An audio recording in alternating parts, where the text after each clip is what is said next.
Go to Anambra State today. We have the best road network of any state in this country.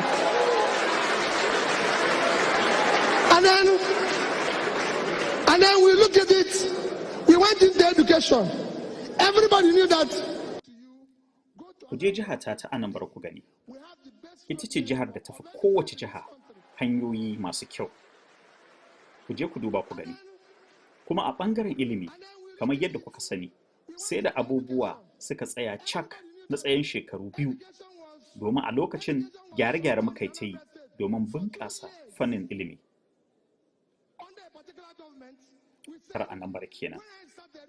A lokacin da na hau wannan kujera ta gwamnan jihar Anambra, jihata ta Anambra ita ce ta matsayi na 26 a jerin jihohin da makarantunsu ke cin jarabawar kammala sakandare ta WAEC da kuma NECO. Ina zama gwamna sai na ce haka ba za ta yiwu ba. Za mu ɗauki matakin da muke son mu kasance cikin 10 na farko a ƙididdigar jihohin da ke samun nasara a jarabawar NECO da WAEC a faɗin ƙasar nan. Da muka tsaya muka yi nazari sai muka ga hanya mafi dacewa da za mu ɗauki mataki a kan ta ce, mu mai da makarantun nan a hannun majami'u kuma mu ce makarantunsu ne, mu kuma sai mu riƙa ba su kuɗin gudanarwa. Haka muka yi. Taki. Amma fa wannan matakin ya jawo tsegunguma da dama. Sai maganganu ake yi, mun zo muna neman mu ɓata komai. Kai, hatta matata sai da ta zo take cewa, Peter, kowa fa sai kuka yake da irin wannan mataki da ka ɗauka. Sai in kalle ta na ce mata, Margaret, abin da nake son ki fahimta shine, ban zama gwamna don in dinga sa kowa da kowa raha a cikin wannan jiha ba. Na zama gwamna ne domin in daidaita al'amura, in kawo sauyi yadda mutane za su ji daɗin rayuwarsu yanzu da kuma nan gaba. Amma idan mutum raha yake son yi, ai akwai masu wasan barkwanci. Wannan aikinsu ne kullum su rika ba mutane dariya. Amma ni aiki na zo yi kuma aiki zan yi. To a haka dai aka yi ta jayayya. A haka aka yi ta tafiya, mutane na ta ƙorafi. To haka dai aka yi ta har ta kai wato aka zo aka nemi a tsige ni. Kuma wai dalilin da ake neman a tsige ni shine wai dan ni ina ta ajiye kuɗi ban kashewa. Abin yi ta ban mamaki sai na duba na gani. Na ce ƙasar mu fa Najeriya ita kaɗai ce ƙasar da ke da hanyar samun kuɗinta wadda nan gaba za ta ƙare amma kuma ba ta tanadi don gobe. Ma'ana fetur muke samu wanda akwai shekarun da za su zo fetur ɗin nan zai ƙare baki ɗaya. Amma kuma sai ya zama na cewa mu ba mu tanadin menene za mu riƙa ajiyewa. Wato ba mu da wasu dabaru na ajiyar kuɗi saboda me ko da nan gaba idan dukiyarmu ta ja baya sai mu waiwayi kuɗin da muka ajiye. Ga shi nan muna da gurɓataccen mai ana tonowa ana saidawa amma ba mu tana da komi.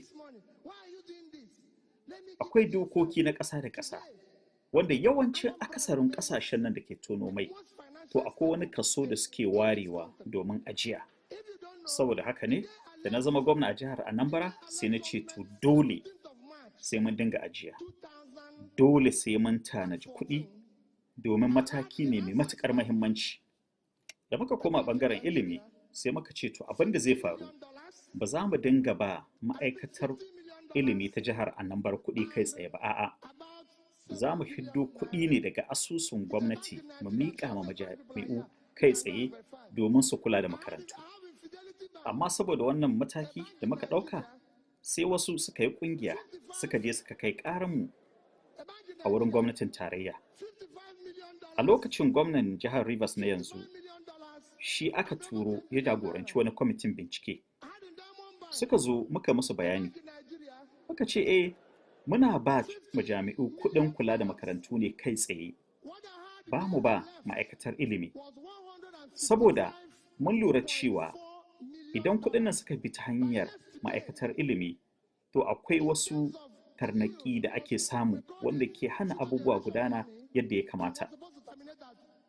Kwamiti ya je ya duba, muka nuna musu wannan ita ce makarantar da ma'aikatar ilimi ke kula da ita, wannan kuma su ne irin makarantun coci-coci, sai aka ga lalle akwai bambanci sosai. Makarantun da majami'u ke kula da su ne suka fi zama kama da makarantu, sun wuce wanda ma'aikatar ilimi ta jiha ke kula da su. Wannan shi ne sakamakon irin matakin da muka ɗauka na bunƙasa harkokin ilimi. Wannan shi ne irin sakamakon matakin da muka ɗauka na bunƙasa ilimi.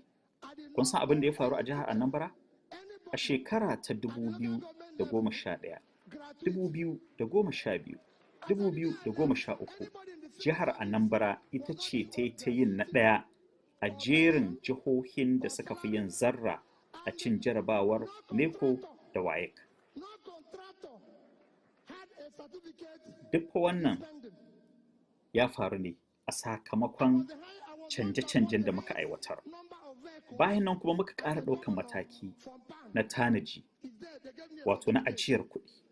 Nan ma fa mutane suka yi ta tsegumi. Amma fa gashi yanzu, a maganan nan da muke, jihar Anambra tana cikin jihohin da ke tunƙaho da wadatattun kuɗi na gudanarwa. Wato tana cikin jihohin da za su iya tsayawa tsayin daka da ƙafafuwansu. Bari in baku labari. A lokacin da zan bar kujerar shugabanci a matsayin gwamna a jihar Anambra, wato a ranar da na sauka daga kujerar shugabancin jihar Anambra, wato ranar 17 ga watan Maris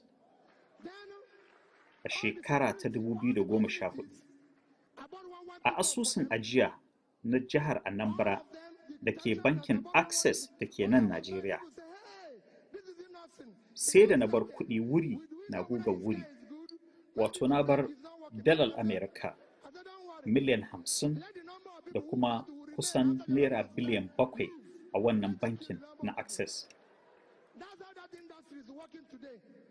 Haka ma a bankin Fidelity nan ma sai da na bar dala miliyan 55 da kuma kusan naira biliyan 10 a wannan banki na Fidelity. Wato haka ma abin yake a bankin Diamond, nan ma sai da na bar dala miliyan 50. A takaice dai, a ranar da na sauka daga kujerar shugabancin jihar Anambra a matsayin gwamna, sai da na bar dala miliyan 155 da wajen dala 700,000 da 'yan kai. A maganar nan da nake da ku yanzu, da yake wani tsari ne na ajiya muka yi wanda zai zo ƙarshe a shekara ta 2050. Kuɗin jihar Anambra wa'anda na aje kimarsu ta kai dala miliyan 185. Idan kuka lissafa su yanzu za ku ga cewa sun kusa kai dala miliyan 500. Idan kuma wani yana tababa cewa ban bar wannan kuɗin ba, ku zo ku same ni, zan nuna muku inda suke domin ni na aje su, na san inda suke. Kafin in sabka daga wannan kujerar ta shugabancin jihar Anambra, wato ge zuwa watan Disamba na shekara ta 2013, babu wani malamin makaranta da ke bin mu albashi. Babu wani ma'aikacin farar hula wanda yake bin mu bashin albashi ko kuɗin sallamar aiki ko kuma fensho. Mun biya kowa da kowa. Babu wani ɗan kwangila wanda ba mu sallame shi ba kafin in sauka. A wancan lokacin ni ne gwamna wanda ya fi kowane gwamna yawan sayan motoci daga kamfanin da ke ƙera motocin Peugeot, wato kamfanin Pan da ke Kaduna. Har takardar shaida sai da suka bani. Ni ne wanda na aza hasashen gina kamfanin ƙera motoci na Innocent. A lokacin da aka kammala wannan kamfanin, sai da na gayyato shugaban ƙasa Goodluck Jonathan na wancan lokacin. A nan take bayan an ƙaddamar da wannan kamfani, sai da na sai motoci guda ɗaiɗai har guda 1,000 daga wannan kamfanin. Mutane na ta maganganu, wai ya za a yi a sai wa'annan motocin da ba a tabbatar da ingancinsu ba. Idan aka hau kuma suka je suka taima mutane lahanifa, amma na ce babu komai, mu za mu saya. Haka na sai wa'annan motoci na kasafta su kamar haka. Daga cikin 1,000 na ɗauki sama da 600 na raba ma makarantu da ke jihar Anambra. Kusan duk wata makaranta ta sakandare a Anambra sai da aka bata mota ɗaya. Haka ma sauran garuruwa su ma, musamman ɓangaren kula da tsaro, nan ma na ba su ɗaya. Haka ma shugabannin gargajiya. Wannan shine irin matakin da na ɗauka. Yadda dai ta kasance kenan, kuma har yanzu wannan kamfanin na Innocent yana nan yana aiki kamar yadda ya kamata. Kuma yau da a ce kun ga giɓin da ke akwai, da a ce motocin nan ƙira waje za mu sayo su, ba ƙaramin abu bane ba. Kusan abin da ya faru kenan lokacin da nake yi ma gidan gwamnati kwaskwarima.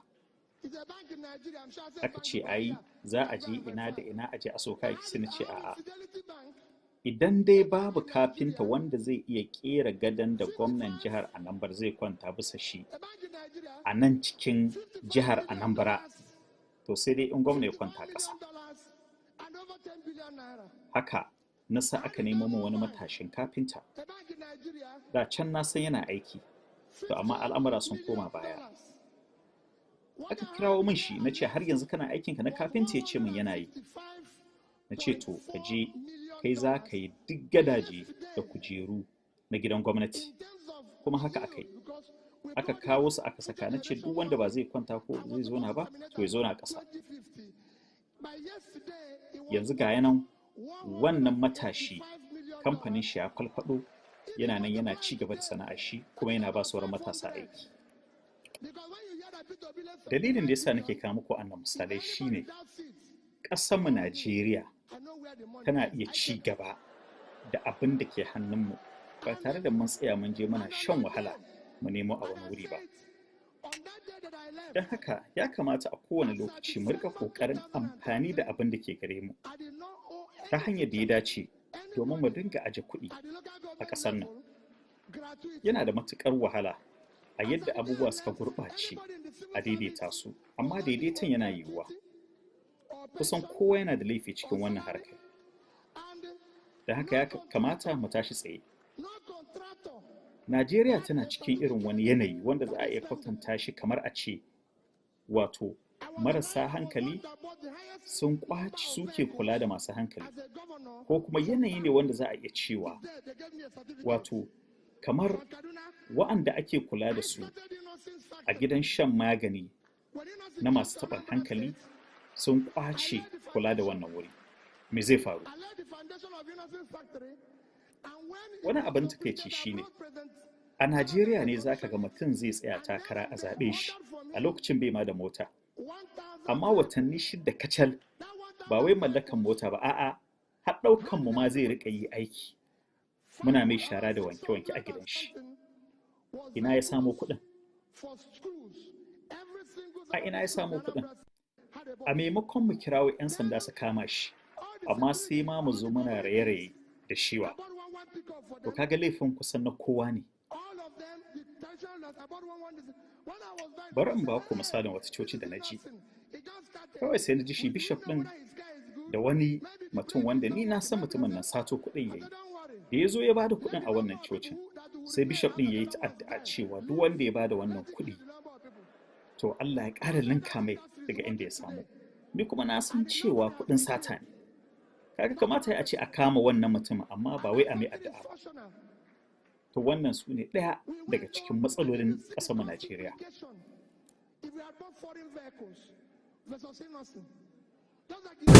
Sai fita omi mutum kudu har arewa.